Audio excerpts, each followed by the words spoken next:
Hi everyone, I'm Elise and I'm going to be talking about TPE 9, Subject-Specific Pedagogical Skills, Teaching Mathematics in a Multiple Subject Assignment. So I'm going to break down TPE 9 so you can see where I made the connections between my article and this TPE. So the first one is that as beginning teachers, we need to understand and teach the state-adopted academic content standards and the EL development standards for students in mathematics. We need to develop knowledge, skills, and academic language so our students can appropriately use processes of problem solving, reasoning and proof, communication, representation, and making these connections in the real world and real life situations. Our students need to be able to apply the strands of mathematical proficiency, including adaptive reasoning, strategic competence, conceptual understanding, procedural fluency, and productive disposition. We need to encourage our students to use multiple approaches and take intellectual risks. So not just doing right and wrong, but allowing them the freedom to explore different ways to solve the problem, and allowing them to think outside the box and not just doing what the textbook tells them to, allowing them the creativity to solve something on their own. We need to encourage student collaboration, whether it's written, oral communication. It gives the students the ability to construct logical arguments based on the substantive claims, sound reasoning, and any relative evidence in how they form that argument.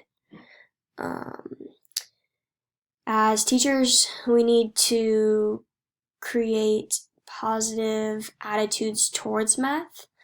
Perhaps when you were in elementary school, you didn't enjoy math and your teacher didn't really make it any fun or make it engaging for you.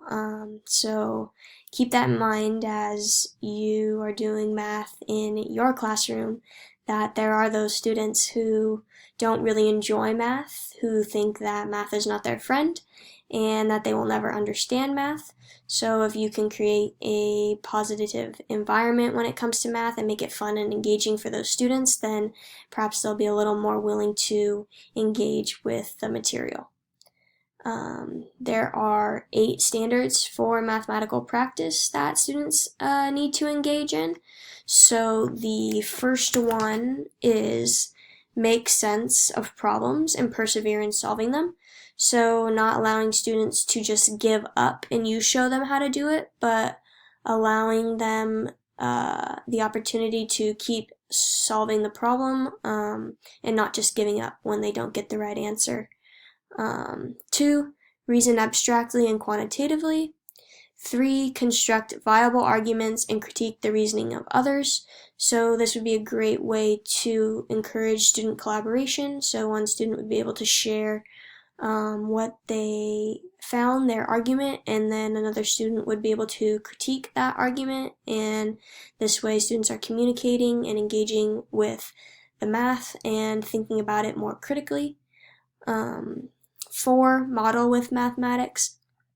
So this would be like more hands-on, not just telling them, but hands-on activities that would engage them in a different way. 5, use appropriate tools strategically. 6, attend to precision. 7, look for and make use of structure. And number 8, look for and express regularity in repeated reasoning.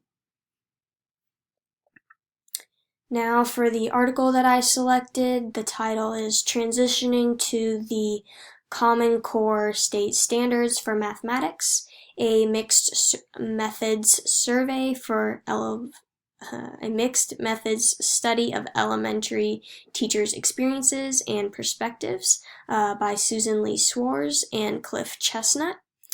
So in the study, they focused on 2nd and 5th grade classrooms transitioning to the CCSS for math, Common Core State Standards.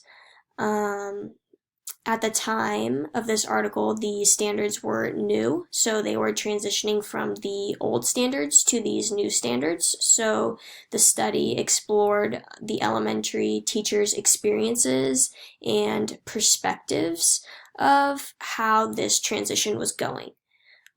So they asked them questions, they gave them a survey, and based on this information, they categorized the findings amongst the teachers into 3 categories.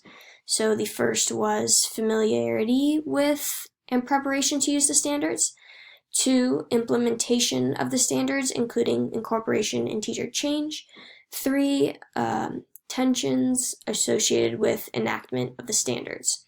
So what these researchers found showed that that there needed to be more professional needs of the teachers, so more professional development. They didn't feel like they had the necessary tools or knowledge to really engage with these standards, but they felt that these new standards would really benefit the students and allow them to think more critically about the math.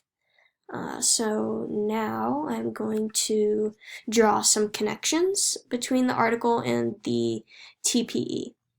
So one teacher was quoted saying that there is a shift away from rote memory towards understanding and reasoning. So this would be staying away from algorithms and letting students be creative and thinking about how they can solve these problems. So it's not just repeating the same equation over and over and over and over and over again, or the same idea over and over and over and over again, but really allowing the students to understand and build a reasoning about the concept. 2, the teachers felt that teacher content knowledge is really significant. So they felt like they needed to do research on the topics, maybe even relearn lessons, and they really wanted some developmental training on these standards. Now, you may find that as you go on and become a teacher that you may feel the same way, that you will need some professional development training on these standards, and you should find them and do them, as it will make you a better teacher. So another teacher was quoted saying how, like, did they get that answer? Can they explain their work? So not just telling them they're right or they're wrong, but if they get a different, if they get the same answer a different way, allowing them the opportunity to explain to you how they got that answer, and if they are able to do so effectively, then perhaps they will be able to teach the class that new method, and it will click for another student. So this would be engaging in more collaboration in your classroom. And another teacher was quoted saying, makes students think more critically. So it's not just about right and wrong, but how these students can engage with the material differently. It's not the sage on the stage. It's allowing for students the creativity and for more collaboration, and allowing them to think independently of the teacher.